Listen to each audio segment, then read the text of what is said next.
bahwa faktanya, menurut terdakwa, setelah mengalami kekerasan seksual serta adanya bantingan 3 kali yang mengakibatkan terdakwa jatuh terduduk, bersandar pada keranjang pakaian kotor, terdakwa melalui saksi Ricky Riksal telah memanggil korban Joshua, dan ketika bertemu, terdakwa berusaha menenangkan korban Joshua serta mengatakan mengampuni perbuatanmu yang keji dan meminta korban Joshua resign.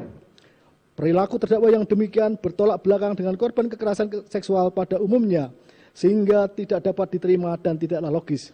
Seandainya terdakwa benar telah mengalami korban kekerasan seksual, tentulah tidak mungkin seketika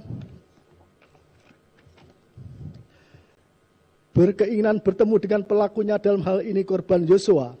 Apalagi setelah bertemu justru terdakwa yang berusaha menenangkan korban Joshua. Padahal kekerasan seksual yang dialami terdakwa disertai bantingan 3 kali yang mengakibatkan terdakwa jatuh terduduk dan bersandar pada keranjang pakaian kotor.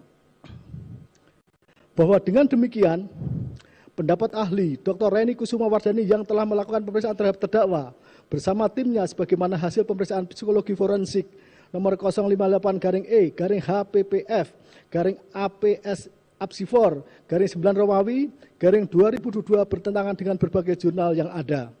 Apalagi terkait dengan pemeriksaan yang dilakukan ahli psikologi forensik bersama tim yang diketuai oleh Dr. Reni Kusuma Wardani saling bertentangan dengan ahli lain yang ada, yaitu ahli poligraf bersama tim di bawah pimpinan Aji Febrianto Ar-Rosid yang berkesimpulan adanya kebohongan dari hasil pemeriksaan yang dilakukan terhadap terdakwa.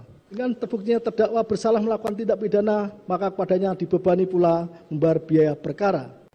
Mengingat pasal 340 KUH pidana, junto pasal 55 ayat 1 ke 1 KUH pidana serta ketentuan lain dari perundang-undangan yang bersangkutan serta KUHP.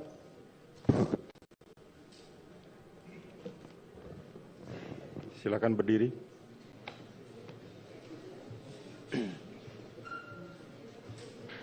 Menyatakan mengadili, menyatakan terdakwa Putri Chandrawati terbukti secara sah dan meyakinkan bersalah melakukan tindak pidana turut serta melakukan pembunuhan berencana.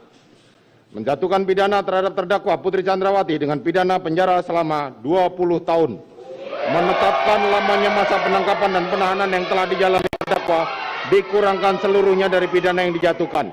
Menetapkan terdakwa tetap berada dalam tahanan, menyatakan barang bukti dikembalikan pada jaksa untuk menjadi perkara untuk dipergunakan dalam perkara lain. Menetapkan terdakwa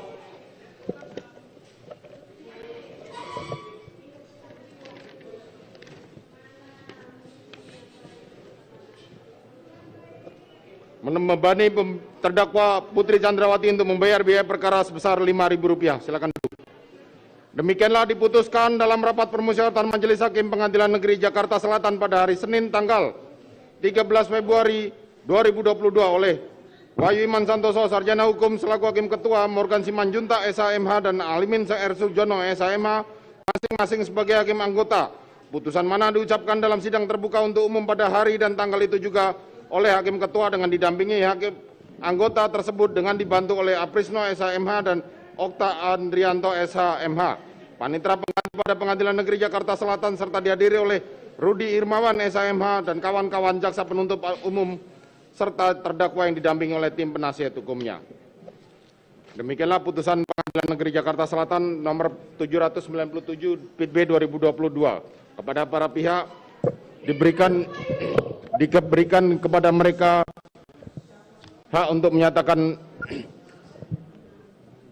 banding maupun menerima putusan ini ataupun pikir-pikir. Demikianlah sidang perkara nomor 797 PIT B 2022 atas nama terdakwa Putri Chandrawati dinyatakan ditutup.